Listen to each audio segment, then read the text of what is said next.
around again. You want a dose of this right now? It's KDA. Now before we get into the reason y'all are actually watching this video, it's the tails. I know you don't care about me. I do want to actually take a second to go through the rest of my costume in case you're curious, and the reason I made some artistic decisions going into it. Just sort of talk a bit about it, because this was a fun, like, original design variant on a previous concept, which is something I've not done a lot before, but I had a good time with it. Obviously something that people ask me a whole lot is, wait a minute, the KDA Ahri design is a girl character, and you are clearly a girl cosplayer, so why boy? And the answer is as simple as, am I a girl cosplayer? It's a mystery even to myself. But also that I just really hate the feeling of wearing sexy female costumes in public. I have a lot of issues with that. It makes me super uncomfortable, but I have zero issues with wearing attractive or hot boy costumes. I actually really enjoy that. That's how I enjoy expressing sexuality or gender or whatever when I'm doing my cosplay. So that's what I did with that. I really liked the design. I knew I wanted to make the tails as a big personal challenge, but I needed to adopt the costume into a way that made me personally feel comfortable wearing with it. So, boy band AU, here we go. Now I'm just sort of going to do the thing that I always tell people to do at costume contests, which is start at the top of my costume and kind of just talk myself the way down so that you can see what my process for things was. So first off, we have the ears here. I'm kind of proud how those turned out because it's the first time I've really made more realistic styled costume ears, and fun fact, they're actually real fox fur by coincidence, which is a bit fitting. I just bought a box of fur scraps at the Renaissance Festival a couple years ago, and I found some fur in a natural color that I really liked that was relatively close to the wig I had, which is an art, I believe, Derek in their color Ash Blonde, which I've used for a couple other cosplays as well. And decided, you know what, I will use this fur, it blends in pretty well, and then I'll just do it like that. A couple of people have asked me how I got the ears to blend relatively naturally into the wig. That's just a matter of combing the wig fibers strategically in order to cover the seam between ears and wig, and also the fact that the ears are physically sewn into the wig. So there's no headband or anything that's poking through or showing in any way. They're just kind of part of it. In order to do the gradient on the ears as well as the gradient in my hair, really simple trick that I use a lot if I need to darken the roots of a wig but don't want to dye the wig in any permanent way. And that is to just take some dark colored eyeshadow on a dry brush, and you can brush that right into your wig and it will temporarily color it. I say temporarily, I actually haven't added more to or restyled this wig since I first did it, but I also haven't needed to use the wig for anything else. So if the time comes where I'm like, alright, I don't care about doing KDA Ahri anymore, I can just wipe off the wig with some makeup wipes and it'll be back to normal. Kinda cool. Easy way to cheat the whole dark roots thing without messing with dye. And I brushed onto the ears itself and onto the wig so that it has that same color gradient and same blending going through it. The earring and the little collar I made in the same way. They're both just craft foam, sealed with Mod Podge, a little bit of spray paint on. This is the design and pattern of my little earring. It's 3D and it has the little hooks on the heart, partially because, you know, the design has it, and partially so that I can just hook it onto the fur of my ear really easily, not have to worry about an attachment mechanism for that.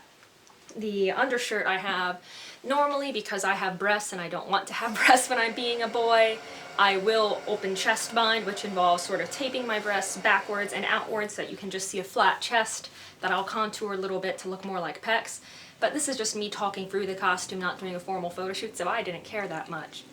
But I just took a basic black dance bodysuit I had, some mesh I had left over from my Eros costume, and just sewed that in together to do a mesh insert because I was doing research of K-pop boy bands and I saw someone had a shirt like this and I thought, that's cool, and Ahri has the little triangular mesh insert on her original costume, so I'll just echo that by doing a bodysuit. Jacket itself is just generic white jacket. I got at Goodwill for a couple dollars. Added trim to and colors fitting the character and echoing original design.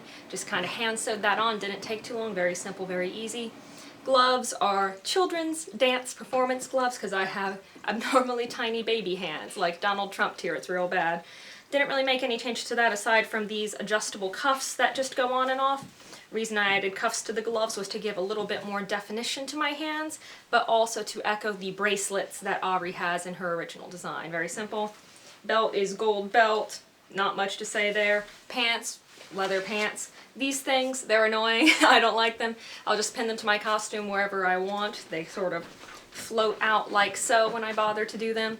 But again, just painted craft foam layered, real simple, real lazy.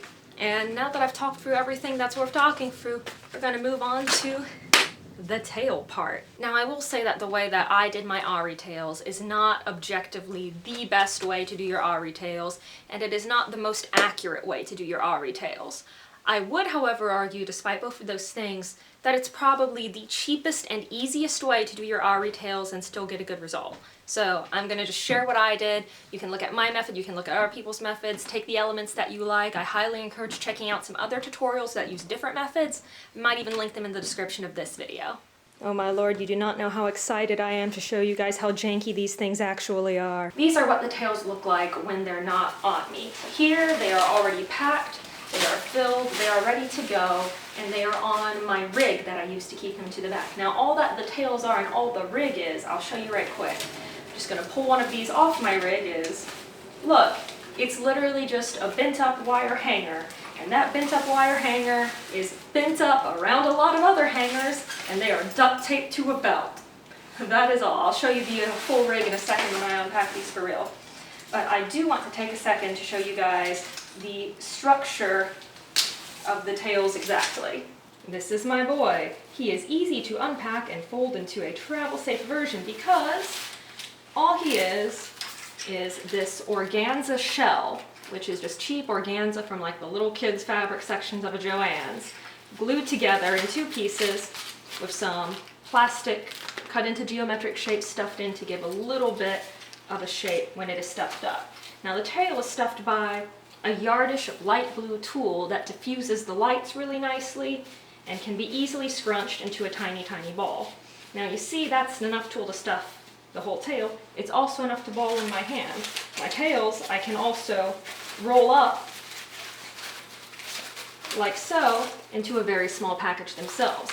This means that when I disassemble my entire rig, I can fit the whole thing in a purse, which is part of the reason I decided to make my tails out of soft materials, was for transport purposes, so I didn't have to worry about taking a giant thing of plastic everywhere I wanted to wear the costume. Now when it's time to assemble my tails and put them on the rig, what I do is I take these little strings of LED lights. I got them off Amazon, like 12 a pack for not much money, Prime. I take them, I pin the end of the light string into the little tip of my tail here. Test that it's still working. Yep, it is. We have light. And then usually while the lights are still on, just because it makes it a bit easier, I'll take some of my tulle and begin stuffing it in and around to give a little bit of body to the tail itself. It's a very unglamorous process, but you know, it works.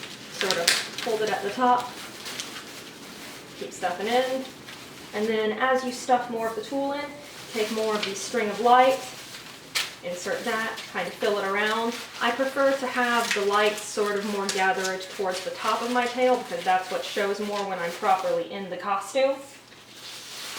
But you can just sort of get everything shoved on in there. You have your lights, you have your approximate diffusion through the tulle. Again, if you want to diffuse the lights more, just make sure they're stuffed more inside the fabric as you go. And this is bright light now, but when you have a light turned off, like we're going to see in a second, it actually kind of lights up the whole thing, produces a really neat effect. Then all you have to do is shove the end of your light and stick it, yoink it down onto your rig. And that's what every single one of these tails is just a stuffed thing with some lights into it, yoinked down onto a clothes hanger, and then have, yeah, that's it. And that's all that these things are, is just clothes hanger, lights, and then once you turn the lights on, shove them back on the inside. It's all it is. It's very simple. This is what the rig looks like without the tails on it. It's literally just 9 hangers, unhangered, bent in half, taped to a belt. That is all. That is it. This is the magic. Now they're all lit, they're all on their little rigs. You can see this tape and hangers monstrosity attaching them to the belt. This isn't art that we've created here. This is just very casual at best rigging. And it's a belt, so what do? And this is something I'll usually get friends to help with, but currently friend to help with is holding the camera, so yoink. This is fine and elegant. Belt.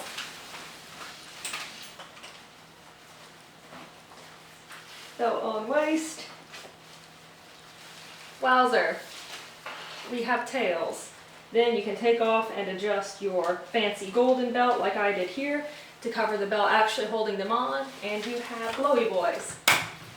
And you can just adjust them a bit more carefully manually with some safety pins to get them to hold on, which I'm going to do in a second right now. And here we are in a properly lit, aka not super bright my hallway place with them on. Again, all that it is just the one belt holding it on, and then a couple safety pins that I added, just pinning them to the back of my shirt to get them to sit a little bit nicer and fan out against it. Again, not the best looking way to do tails in terms of accuracy to the music video, but I would argue that in terms of cheapness and mobility and easiness to put together, one of your better options, because these can be assembled in about 20 minutes at a convention. The rig folds up, the tails fold up, it can all just be traveled in a bag, you don't have to worry about it. And because they're soft and squishy, you don't have to worry quite so much about whacking people in the face at cons, which will happen when you're wearing this. Elevators are not your friend in this costume.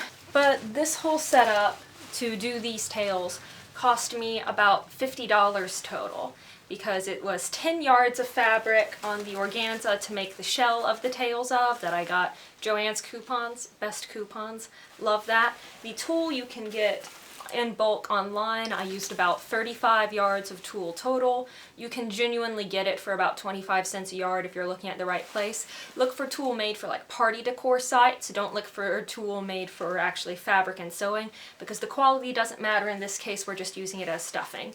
Belt already had, hangers already had, lights, those were the biggest expenditure, but even then I got about a dozen or 2 dozen in a pack for maybe $12 on Amazon Prime. Overall, this is a decently cheap way to do them if you can't afford something like clear Warbler that a lot of other tutorials recommend. And I think it looks decently solid, at least I'm happy with it. So consider this method, other methods, lots of things to try, but for all the people who have been asking me how I did my Ahri, now you know. If you want to see more pictures of it, you can check out my Instagram, link being shown right here and in the description of this video, and consider subscribing to YouTube channel to see more sort of casual costume walkthroughs like this and more formal tutorials as well. I have some planned. I will see you around.